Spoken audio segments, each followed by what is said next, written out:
Bonjour à tous et bienvenue sur boursicoté.com pour cette nouvelle analyse technique du CAC 40 en clôture avec une séance donc qui met fin à cette petite dynamique haussière puisque nous avons des plus hauts et plus bas inférieurs à ceux de la séance précédente. Il y a aussi un autre signal qui vient combler le gap ici qui s'était ouvert ce mardi. On est donc sur une configuration ici en rupture avec bon, des éléments qui ne sont pas encore très tranchés comme nous allons le voir. Toujours est-il que c'est un coup d'arrêt ici par rapport à cette dynamique qui nous promettait un objectif ici de retour sur la zone des 8250 points. Puisqu'après donc avoir ouvert sur un niveau très proche de la clôture d'hier, eh bien le CAC 40 est redescendu sous les 8100 points pour clôturer à 8094,20 et perdre 0,95% par rapport à la clôture de la séance précédente. Au niveau des indicateurs techniques, donc nous avons des histogrammes du MACD qui se neutralisent, un RSI qui était déjà neutre et des volumes qui sont inférieurs à la moyenne. Alors ça c'est intéressant. Hier je vous disais qu'on avait des volumes supérieurs à la moyenne ici, notamment sur cette phase de baisse et que depuis le rebond ici dénotait d'une baisse des volumes. C'est-à-dire qu'on a des volumes, on le voit, le pointillé ici, c'est la moyenne des volumes des 20 dernières séances.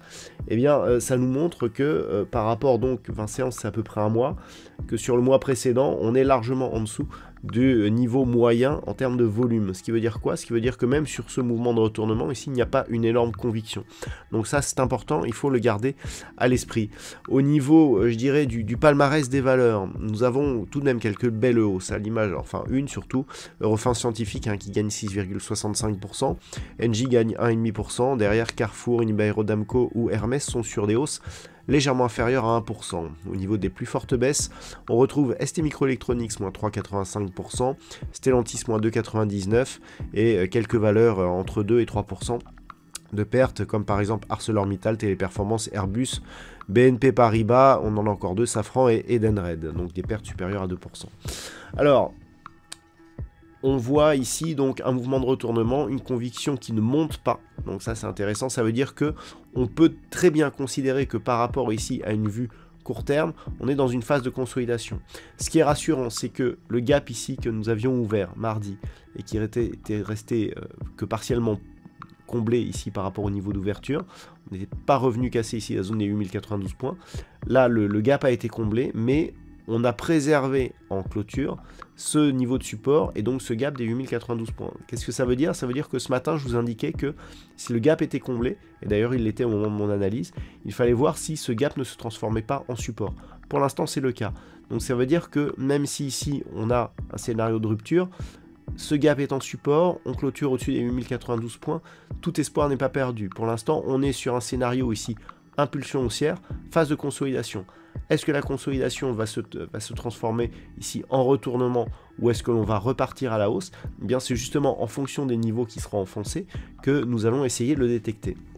Premier scénario, si la tendance reste haussière, tendance court terme, eh bien, il faut préserver cette zone des 8092 points, cette même zone qui a été attaquée aujourd'hui. Au moment où je vous parle, on est légèrement en dessous au niveau des contrats futurs. Donc, si demain on ouvre sur ces niveaux et que l'on repart à la hausse, confirmation de reprise du mouvement haussier, la cassure de la bougie d'hier, à savoir 8181 points. Si par contre, dès le début de la séance, on ouvre sous le gap, par exemple, donc sous le plus haut de cette bougie, qui se tient à 8087 points, et que l'on se rapproche ici de la zone des 8045, là clairement, eh bien, on sera plus sur un scénario de retournement.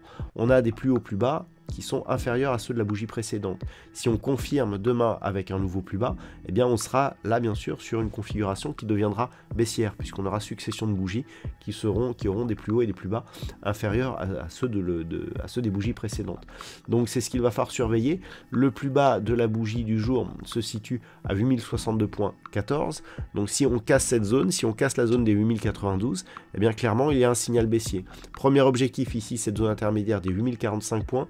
cette zone qui avait été support ici, puis résistance qui a été cassée. Si cette zone reste support, certes on est sur une dynamique moins forte que si on repart directement à partir des 8092 points, mais on reste toujours ici sur une dynamique plutôt haussière. Si on casse par contre 8045 points, il y a rupture justement de ce scénario ici, de la résistance qui se transforme en support, et potentiellement retour ici dans un range, je dirais, où les tensions baissières pourraient réapparaître entre 8045 et 7910 points.